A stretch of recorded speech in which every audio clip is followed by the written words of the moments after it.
Imaginemos, por un momento, a un atacante que planifica la detonación de un explosivo por la mañana. Mm, un escenario terrible, desde luego. Sí, calculando cuántas víctimas causará en una plaza pública. Pero, y aquí viene la paradoja, la ley internacional exige a las fuerzas de seguridad proteger a esa misma persona por la tarde. Claro, simplemente porque ha vuelto a su casa a cenar. Exacto, se ha quitado el chaleco táctico, digamos, y se ha ido a dormir. Así que hoy nos sumergimos de lleno en el abismo legal de luchar contra un enemigo que utiliza las propias leyes de la civilización como su escudo principal. Es que el planteamiento roza lo absurdo a simple vista, ¿verdad? Pero, a ver, esa es la realidad jurídica a la que nos enfrentamos ahora mismo. El análisis a fondo de hoy examina esta intersección tan crítica y a veces muy disfuncional entre el terrorismo y el derecho internacional. Una cuerda floja legal en toda regla. Totalmente. Y el verdadero riesgo aquí, si lo piensas, no es solo la inmensa amenaza física del terrorismo, que ya es brutal.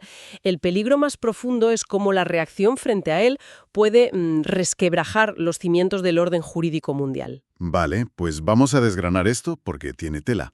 Para entender esta lucha titánica, tenemos hoy sobre la mesa un corpus fascinante de textos académicos y jurídicos. Sí. Textos sobre derecho internacional humanitario, la responsabilidad de los estados y, claro, las doctrinas de seguridad tras el 11 de septiembre. Exacto. Y leyendo todo este material, queda claro que aplicar las leyes clásicas de la guerra al terrorismo es como... A ver cómo lo explico.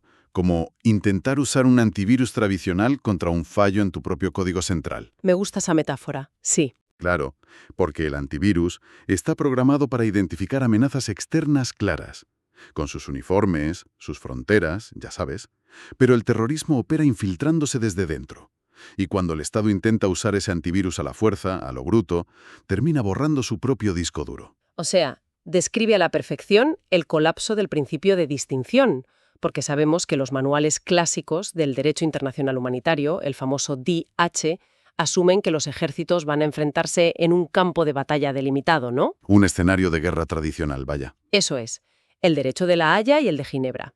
Y obligan por encima de todo a diferenciar siempre entre combatientes y población civil. Pero el problema que los juristas enfrentan hoy es que esas leyes operan bajo una premisa de visibilidad. Y el terrorismo es exactamente lo contrario. La naturaleza táctica consiste en destruir deliberadamente ese principio de distinción. Atacan desde la multitud y luego se disuelven en ella. Pero aquí me atasco yo a ver si me puedes ayudar. Si el terrorismo es, por definición, ilegal e indiscriminado, ¿Sí? si su objetivo es sembrar el caos rompiendo todas las normas, entonces, ¿tiene algún sentido intentar encajar a estos actores en los manuales clásicos del DIH? Porque, no sé, da la sensación de que el marco jurídico le está otorgando una ventaja táctica injusta a quien busca destruir ese mismo marco. Ya. Entiendo perfectamente por qué lo dices, es una duda muy común.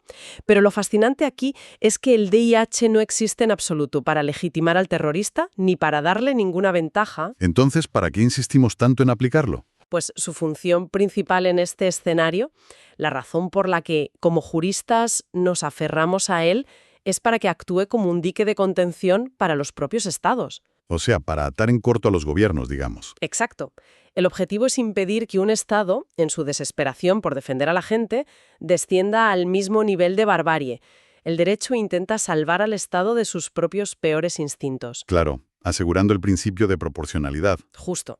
Que los daños civiles incidentales no sean una locura, que no sean excesivos respecto a la ventaja militar que vas a conseguir. Vale, pero aquí es donde se pone realmente interesante la cosa. Porque si el sistema te exige distinguir entre civiles y combatientes para no caer en la barbarie, ¿qué haces? ¿Cómo legislas cuando los terroristas construyen su cuartel general justo en esa zona gris? Esa es la gran pesadilla jurídica actual. Porque, a ver, el estatus del civil dicta que tienen inmunidad absoluta. No se les puede atacar. Pero la ley dice que pierden esa protección si participan de manera, y cito textualmente, directa en las hostilidades. Y la palabra directa parece ser el campo de minas legal de nuestro siglo. ¡Madre mía! Ya te digo, para navegar por esa zona gris, la doctrina jurídica ha tenido que sacar el bisturí. Textos de expertos como Pietro Berri definen muy meticulosamente qué constituye una hostilidad. No vale solo con obviar el enemigo, supongo. Para nada. Una hostilidad requiere violencia ejercida para vencer militarmente y exige 3 elementos a la vez: Primero, un umbral de daño material objetivo. Segundo, una causalidad directa entre el acto y ese daño. Y el tercero, me imagino que tiene que ver con favorecer a un bando, ¿no? Exactamente, un nexo beligerante. El acto debe estar diseñado para beneficiar a un grupo y perjudicar al otro. O sea que la cadena de montaje intosta muchísimo.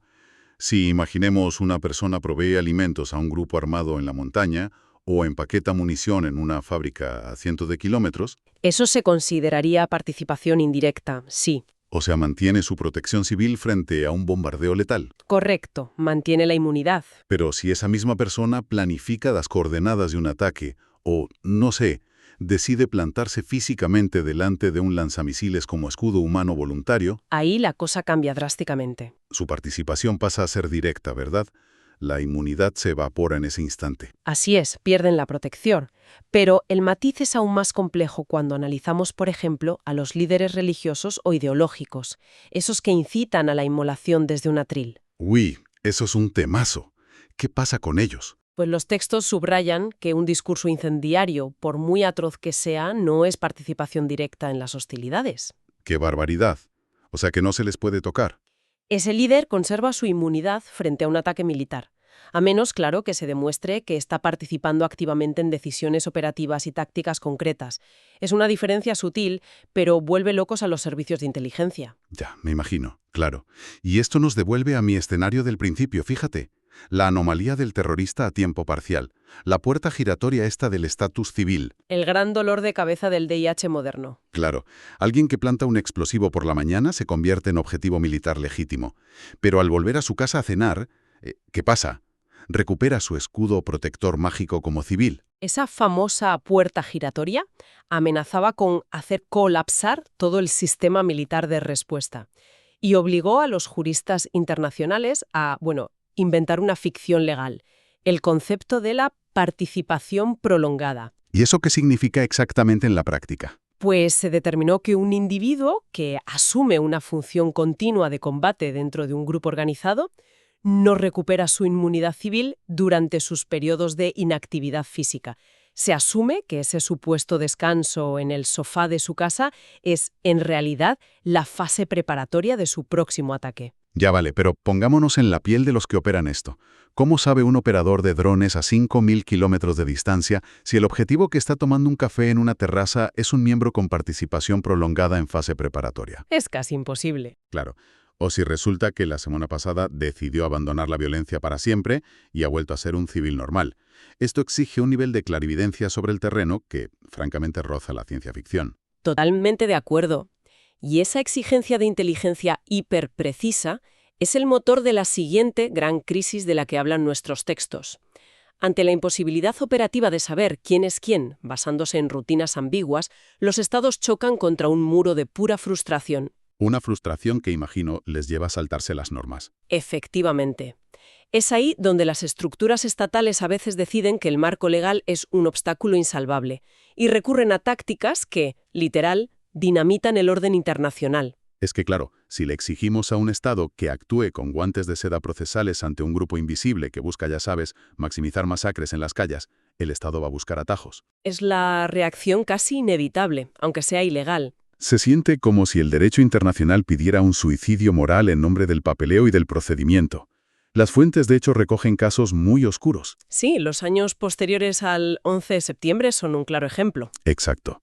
Vuelos charters secretos de la CIA, mediante sociedades pantalla, entregas extraordinarias a prisiones clandestinas, donde, la tortura era un riesgo real. O el uso de mercenarios, empresas de seguridad privada operando en Irak al margen de cualquier ética militar. O lo de Abu Ghraib en 2004. Sí, los abusos fueron terribles.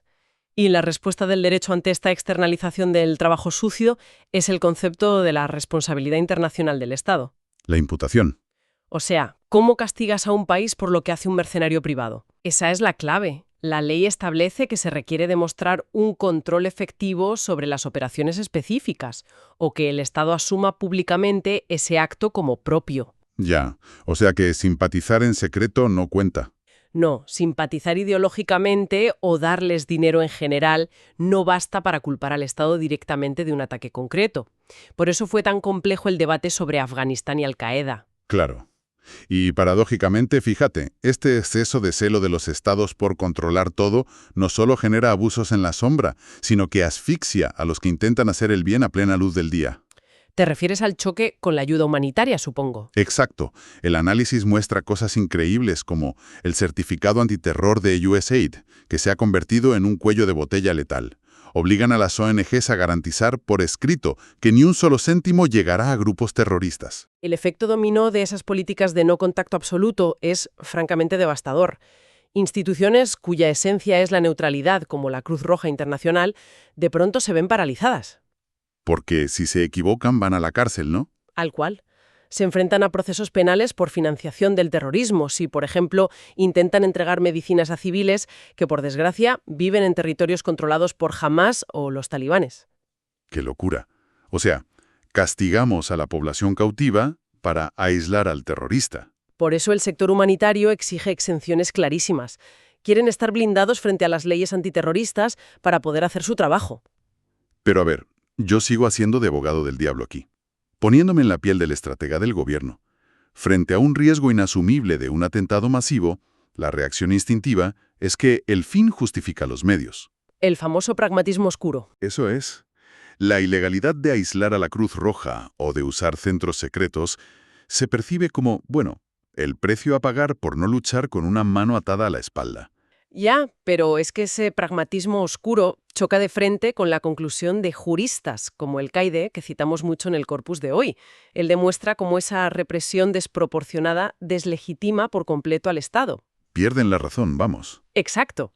Si conectamos esto con el panorama general, si un gobierno democrático viola el derecho para salvar al Estado, pierde esa superioridad moral, se iguala al enemigo. Y encima fomenta el victimismo. Totalmente. Fomenta narrativas que acaban siendo la mejor campaña de marketing y reclutamiento para los terroristas. A la larga, saltarse la ley es una herramienta terriblemente ineficaz. Actúa como un veneno lento para las democracias. Pero a ver, esto nos lleva al nervio central de todo el episodio, o mejor dicho, de este análisis. ¿En qué momento un país puede, legalmente, pulsar el botón rojo y declarar la guerra a una red difusa? Buf, esa es la pregunta del millón. Para entender ese cortocircuito, hay que recordar la Carta de la ONU de 1945, el famoso artículo 2. El que prohíbe la fuerza, ¿no? Exacto. Tras siglos de guerras, logró consagrar la prohibición absoluta del uso o amenaza de la fuerza entre estados. El sistema solo dejó dos vías de escape legales. ¿Qué son? Una autorización del Consejo de Seguridad o invocar el artículo 51, que es la legítima defensa individual o colectiva frente a un, y cito, ataque armado. Vale, ataque armado. O sea, imaginemos esto como una comunidad de vecinos con un pacto de acero de no agresión. Nadie puede tirar la puerta del otro. Buena analogía. Pero una noche, unos ocupas anónimos se cuelan en una de las casas y el propietario ni se entera, o no hace nada. Y desde la ventana los ocupas lanzan un cóctel molotov al jardín de enfrente. Claro, el caos. ¿Contra quién respondes legalmente en esa comunidad? ¿Lanzas un misil a los ocupas, reventando la casa de tu vecino inactivo? ¿O consideras al vecino como el agresor? Porque la norma solo habla de peleas entre propietarios. Pues esto que cuentas a escala global es exactamente lo que pasó el 11 de septiembre. Esto plantea una pregunta importantísima. Al-Qaeda hizo una masacre, pero no era un ejército regular ni un Estado. Estaban alojados en Afganistán. Exacto, actuando desde un Estado complaciente. Entonces, el Consejo de Seguridad, con la resolución 1368, reconoció los actos como amenaza a la paz e invocó la legítima defensa. Pero, ojo aquí, no autorizó explícitamente una guerra. Ahí le has dado. Evitó autorizar sin ambajes el uso de la fuerza militar. Y esa ambigüedad desató una tormenta. Gran parte de los juristas decían, oye, esto no es un ataque armado clásico del artículo 51. Porque no venía de otro país soberano con su bandera y sus tanques. Claro, y si no hay ataque armado reconocido, jurídicamente no hay derecho a la guerra. Solo te queda hacer una macrooperación policial internacional. Pero como el modelo policial clásico no servía para parar a un enemigo transnacional capaz de tirar rascacielos, las potencias occidentales tomaron una decisión unilateral. Y esto cambió la historia. Decidieron cambiar las reglas del tiempo, literalmente. Tal cual. Si la amenaza era oculta, la única opción era atacar antes de que ocurriera. Y así, señoras y señores, nació la doctrina de la guerra preventiva. Un hackeo directo al concepto de tiempo. Sí. Al expandir la prevención, como la amenaza es difusa, siempre parece inminente. Es que si vemos cómo las administraciones lo han gestionado, es un viaje de bandazos tremendos. Bush, en 2002, estiró la palabra inminencia hasta romperla. Dijeron, oye, si pueden conseguir armas de destrucción masiva, inminente ya no significa mañana, significa que pasará algún día. Y claro, con esa excusa legal podías derrocar regímenes antes de que terminaran de montar el arma. Crearon un estado de excepción permanente, sin tratados de paz ni, no sé, rendiciones en acorazados. Luego, la Unión Europea, en 2005, se centró más en la radicalización, ¿verdad? Sí, un enfoque distinto. Dieron muchísimo poder a los estados para vigilar escuelas, universidades, intentando extirpar el extremismo antes de que se volviera violento. Y luego llega Obama en 2015 e intenta frenar un poco esto, dando prioridad a la vía judicial si no estaban en un campo de batalla activo, pidiendo que la amenaza fuera verdaderamente inminente para usar fuerza letal. Un esfuerzo por devolver la lógica policial, sí, pero que duró poco. Claro, porque Trump en 2017 vuelve a la anticipación agresiva, ampliando el campo de batalla a Internet. Interviniendo redes digitales antes de que el plan siquiera fuera físico. Exacto. A ver, todo este viaje nos deja una crítica inquietante para quienes nos escuchan. Si empezamos a atacar basándonos en cosas que podrían pasar, o sea, probabilidad matemática, ¿no estamos rozando el territorio jurídico del precrimen? En plan la película Minority Report. Sí, castigando la mera intención antes de que hagan nada. Pues esa es exactamente la tensión principal hoy. El Estado absorbe todo el poder para definir unilateralmente cuándo estamos en guerra y cuándo en paz. Se apropian de las reglas del juego. Diluyen los límites legales por completo. La ley deja de ser algo objetivo y se vuelve una herramienta predictiva de gestión de riesgos, controlada por el más fuerte. Telita con esto, de verdad. Bueno, vamos a recapitular un poco este denso recorrido, porque hemos tocado muchos palos. Hemos visto cómo este fenómeno híbrido ha llevado al límite las estructuras del derecho, Desde los principios de distinción hasta las entregas de la CIA. pasando por la asfixia de ONGs bajo las leyes antiterroristas. Todo demuestra una cosa. El derecho intenta contener la violencia, pero los estados siempre sienten la tentación de ignorarlo para asegurar su supervivencia. A cualquier precio, sí. Y volviendo a la metáfora del sistema operativo, este fallo en el código amenaza todo el sistema. Así que quiero despedirme dejando una semilla, una última reflexión. Si la gran tensión actual es justificar legalmente una guerra preventiva basada en probabilidades y en redefinir la palabra inminencia. A ver qué pasa en el futuro con la tecnología. Exacto. ¿Qué pasará mañana cuando las inteligencias artificiales predictivas, procesando trillones de datos financieros o de Internet, afirmen tener la certeza del 99% de un ataque inminente? Aunque físicamente no hayan comprado ni un petardo. Precisamente. ¿Abandonará el derecho internacional definitivamente el concepto de que un delito tiene que cometerse para ser respondido? ¿Legalizaremos la guerra algorítmica preventiva? Madre mía, es una pregunta existencial tremenda. Una reflexión profunda sobre la justicia y la violencia, para que la gente que nos oye le dé vueltas hasta nuestro próximo análisis a fondo. Un saludo y hasta la próxima.